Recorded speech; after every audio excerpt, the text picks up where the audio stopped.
combinaison. Quelle est l'idée générale? La méthode par combinaison consiste à multiplier les équations par des coefficients judicieusement choisis, de façon à éliminer une inconnue par addition ou soustraction membre à membre des deux équations. Quelle est la méthode? Première étape, il faut déterminer le nombre de couples solutions en calculant le déterminant AB' moins A'B. Deuxième étape, on va repérer pour l'une des deux inconnues les coefficients et déterminer un de leurs multiples communs non nuls le plus simple possible. Et c'est pour cet inconnu que l'on va choisir d'éliminer.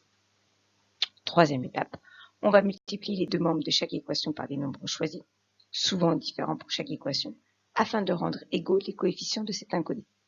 Puis, on va soustraire ou additionner les égalités membre à membre. On va ainsi obtenir une équation qui ne comporte plus qu'une seule inconnue que l'on va pouvoir résoudre. Sixième étape, on va pouvoir en déduire la valeur de l'autre inconnue. Et enfin, conclure. Explicitons ce point méthode avec un exemple. On va résoudre par combinaison le système d'équations suivant. Première étape, calcul du déterminant. Ici, on n'a que 5 fois 6 moins 11 fois 4 est égal à 30 moins 44 qui est égal à moins 14, différent de 0. Le système admet donc un unique couple solution. Deuxième étape, on va chercher un multiple commun au coefficient de y. Pourquoi y? Parce qu'on s'aperçoit que les coefficients de y, qui sont 4 et 6, sont relativement simples. Les multiples de 4 sont 4, 8, 12, et les multiples de 6, 6, 12. Il y a un multiple commun, 12. On va donc prendre le plus petit multiple commun à 4 et 6, qui est 12. On va donc multiplier chaque membre de L1 par 3 et chaque membre de L2 par 2. Voilà ce que ça donne. N'oubliez pas de multiplier les deux membres de chaque côté. Maintenant, on va réduire ces deux équations. On obtient 15x plus 12y égale 6 et 22x plus 12y égale moins 8. On s'aperçoit que les coefficients de y sont égaux et de même signe, ce qui va nous aider pour la quatrième étape, puisque pour la quatrième étape, on va soustraire ou additionner les égalités membre à membre. Ici, si on les additionne, 12 plus 12 va donner 24, ça ne va pas s'éliminer.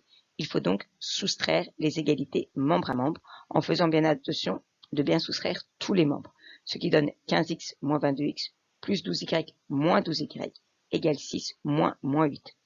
Pour la deuxième équation, on peut répéter l'équation la plus simple qui n'a pas été multipliée. Ensuite, on va pouvoir réduire la première équation et on s'aperçoit que l'inconnu choisi s'élimine et on obtient une équation à une inconnue, moins 7x égale 14. Et on répète la deuxième équation sans la changer. Cinquième étape, on va résoudre cette équation qui ne comporte plus qu'une seule inconnue. On obtient donc x égale moins 2 et on répète la deuxième équation. Sixième étape, on va remplacer x par moins 2 dans L2 pour trouver la valeur de y.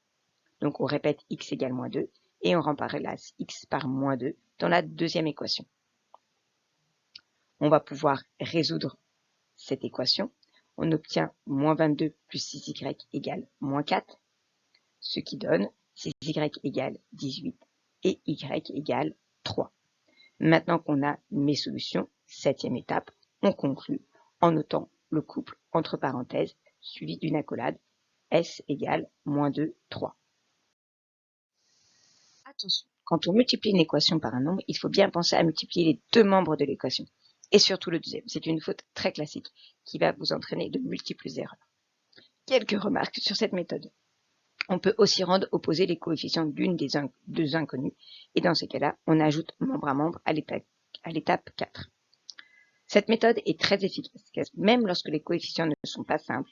Cela n'entraîne pas de fraction, ce qui simplifie d'autant les calculs, et elle marche vraiment tout le temps par rapport à la méthode par substitution.